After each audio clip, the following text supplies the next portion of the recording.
Greetings and salutations to my fellow weirdos and wildlings, seekers, questers, fools. Oh, my fellow fools, how I adore thee. Most of the time. Sometimes you probably make me crazy, and sometimes I probably make other people crazy. Hi, I am Vi, the Abysmal Witch. Welcome to an abysmal perspective where I look at things from a very witchy point of view and kind of presume a certain back knowledge, potentially. Anyways, and we'll do limited explanations. This is not a beginner's network situation. This is I want to go riffing off of things that exist in the pagan, Wiccan, witchy world and how I view them, things like that. And the reason this kind of introduction today is because I want to delve into the concept of ancestors and either go through my wholeness with ancestors or part one of possibly three. We'll see how this lands because it all depends on how much I end up talking, right? That's going to happen. So, ancestors, you say. And what would you like to say about ancestors? What I would like to say at first is a little historical context, because while this podcast is directed to those who are already involved in the magical community, it does not presume that you have been around for a long time. And so I'm going to give a little of my perspective from my personal experience with history and learning, etc. Righto, because I have been involved in Wicca since 1990. We'll say 1990, sure, 1990, 1991, something like that, explicitly involved in. And at the time when I was first involved, I, of course, read Cunningham's Solitary Guide, Wicca, a Guide for a Solitary Practitioner. Yes, that would be the full title. Though that was not my first book. My first book was Wild Witches Don't Get the Blues. Very deeply feminist Wiccan book. Oh, lordy, deeply feminist. Woman was spelled every which way, but except not M-A-N at the end, to give you an idea, which is not the type of path that I follow. I follow a multi-gendered path, and so that was not really resonant for me. But that was the first book that I found, and then I found. I was loaned another book, The Solitary Guide, and then I picked it up, and then I found a store and who was doing classes, and I was in their class, and et cetera, et cetera. What did not come up in any of that I noted and recall in this moment, and I have not gone back to those books to go, am I correct in this memory, is ancestors. Wicca at that point was very... I would say the elements, absolutely. Earth, air, fire, water. If you've been around here already, you already know my take is earth, no, stone, yes, but very much earth, air, fire, water at the time. And deity. And, circle casting and all that kind of stuff. But not ancestor work. That was not an experience that I had directly in magical workings until I took an ADF course, so Druidry course, where they worked with three kindreds, nature spirits, ancestors, and deity. Though I prefer the term Naturum, just because, it's one word. There's something about saying two words that bugs me. I don't know. I'm a weird, quirky child. What can I say? So that was the first real deep exposure I think I had to working with ancestors. And of course, when you work on the Norse side of things, ancestor comes up quite strongly. I find that it's rather deeply embedded into Norse workings, but maybe that's more in the heathenry side. Norse Wiccan side, I again don't know that I saw that, but I was not working Norse Wiccan, though I did know some people who were. And so to give just a glimpse into what I mean by that, heathenry is more focused on the recreationist style of working. Norse Wiccan is working Wiccan, but with Norse influences. So having working deity with deity in the Wiccan circle, who would be Norse gods and goddesses, maybe bringing in a more Norse viewpoint on what elements are like, things like that, but it's still very much working within the structure of a Wiccan practice, but with Norse elements, versus heathenry, which is its own practice separate from Wicca that is rooted in Norse folklore, history, etc.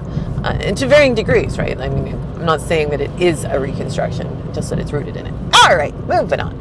So in that ancestry work, it didn't happen for me, and it was a kind of a late addition into working with, which, interesting. I do know that shifted, right? It did not stay that way, I believe.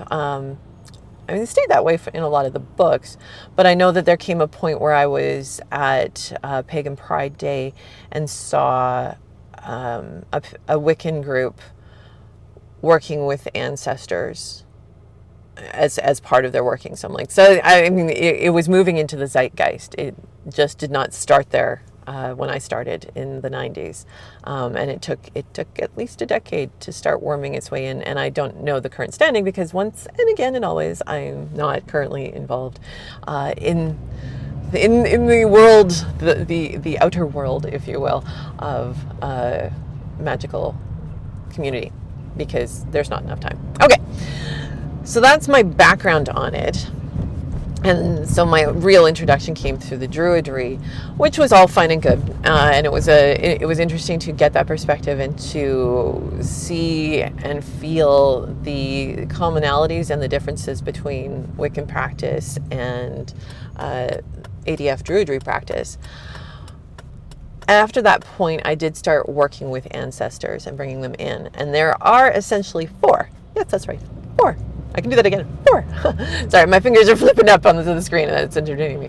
There are 4 types of ancestors that I work with. The 4th one arguably could be put into the first 3. It just, it's the way that it plays out in my world. I define ancestry as being of 3 paths, primarily 3 paths: bone, blood, and blitz.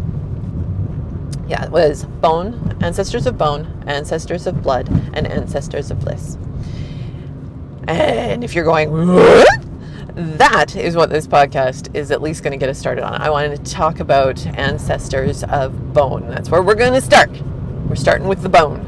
I'm also going to do a little side note for those who are into that kind of stuff. Since I'm working with them, I see ancestors on I work in a 8-plane cosmology. I see the ancestors as primarily dwelling within the 3rd plane, though also in the 6th in certain ways. And so being in the 3rd plane, I also, to make my life happy, have this idea of that there are elements that exist within each plane, or between each plane really, that help us move and shift between one plane and the other. And with the 4th to the 3rd plane, that would be the ancestors. And so there are 3, bone, blood, and bliss. Now, if you're also like, elements and 3, the other elemental 3 that is one that I am familiar with hearing would be the salt, sulfur, mercury of alchemical descent.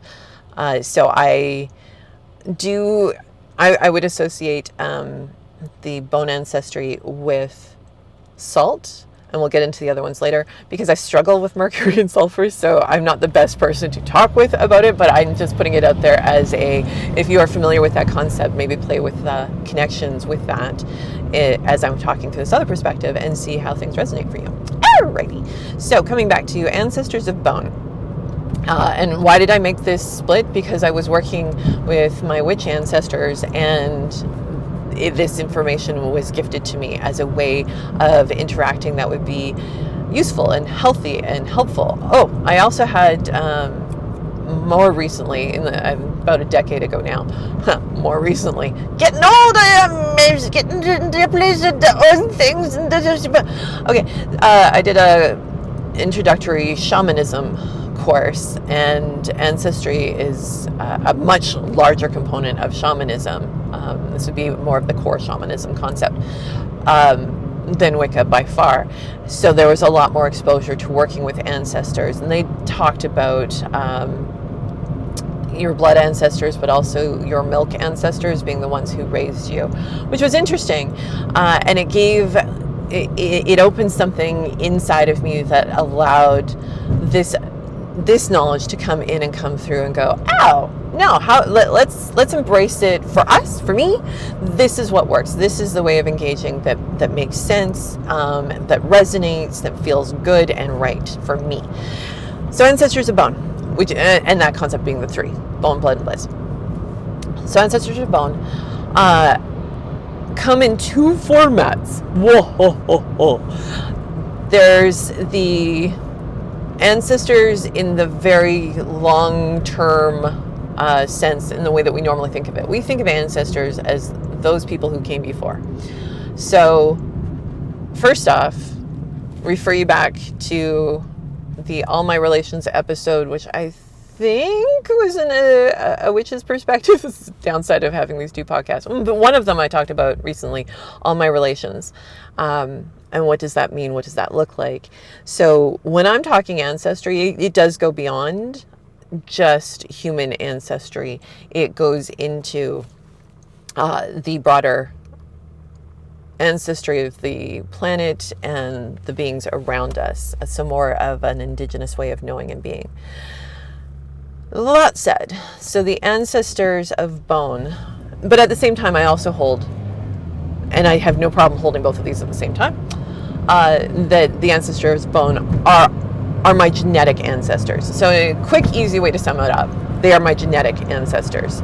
They are not, and while blood and genetics deeply tied, not intending the same. It is a broader group. So I don't have to be directly related to someone to share their bone ancestry. Bone ancestry for me, we see it play out in, I hate it in a sense because it's so difficult to get through this next little bit without going into places I don't want to go to. But we see it in the racial differences. I don't want to use the word racial because we attach things to race that is deeply inappropriate and problematic, and I just don't want to go there.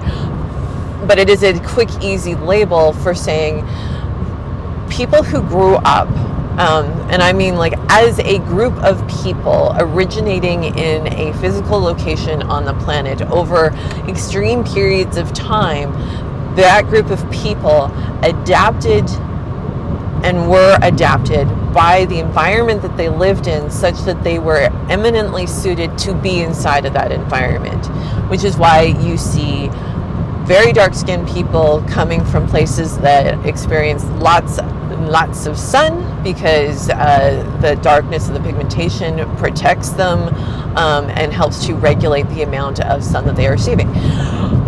Those people who developed as a group over many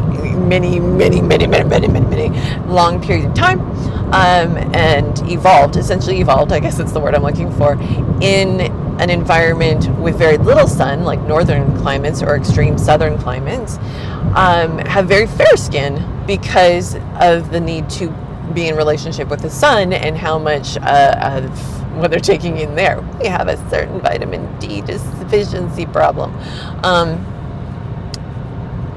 I think. Or is it the other way? Whatever. I think everybody has a vitamin D deficiency problem at this point. But the point is that that our bone ancestors evolved and adapted in a particular environment over a long period of time. The DNA essentially as the bones, right? It's not a physical bone. It is the structure, the internal structure upon which everything else of our existence, our physical existence resides, right? If we think about our bones as the things inside of us that keep us upright, our muscles, ligaments, tendons, fascia, organs, etc., is all plugged into, surrounding, and working together around that structure of bones. That is what gives us shape and allows and keeps us as a thing. Because if you take out the bones, we're just a bag of skin around jellied stuff. which is kind of icky, and how that does not really effectively work for us. It's not how we were designed. So it is our structure. DNA is our internal structure, our ancestry of bone, and our DNA intrinsically entwined. That to me is what bone ancestry is. And that bone ancestry conveys information and impacts me as a person today, because my DNA was shaped in various lands, because I am not of a singular area, a singular land territory descent. I am mostly of Norse European descent, but not exclusively. Pretty close though. But a mix across the North European. And because of that, I have in my bone ancestry traits that come through. And I have connection and relation to that area in particular ways. I have relation to that land even though I have not lived there. And neither did my parents, though their parents did. Though I and my parents did not live on that land, we are still connected to and influenced by it in the long-term sense of that. But bone ancestry, I gotta wrap this up quick because I'm almost at my destination, also has a current component for me, which is the bones that I have now were not created because I did not grow up in that DNA land, the old bones, right? I grew up on the unceded ancestral and traditional territory of the Coast Salish peoples. And this is the land of the bones of my life, right? My death bones? I don't know. I've never had a phrase to differentiate the two, though I clearly differentiate the two in my head, in experiential ways. So my living bones, they come from the land upon which I live. And yes, we import food, etc. But I myself in this incarnation, while influenced by the DNA and history of my bone ancestors, my dead bone ancestors, it is this place where I live now, the living place where I live, that also influences and has created the bones that I live in now. The bones that I have inside me were created using the food of this land. The items of this land is what went into my body and became and was used to create these bones. I have a deep intrinsic tie to the land that has raised and nurtured and fed and developed me. So that is also, to me, bone ancestry, because that is the bones that I have inside of me now. So we have two sets of bone ancestors, which may or may not be the same. So I could say that my old bone ancestry, dead bone, really, we got to figure out a phrase for that, don't we? Is of Northern European descent primarily, but my living bone ancestry is of the Coast Salish lands and peoples. Not the peoples, the Coast Salish lands. I mean, peoples in the all my relation sense, though. So, balances there. All right, my darlings. I need to wrap this up and get myself into my workplace. So I hope that this has been interesting. There will be more discussion in future days about ancestry, because we only covered 2 out of the 3. But 4. All right, take great care of yourselves. Blessings of the weird and wild to you. Bless be.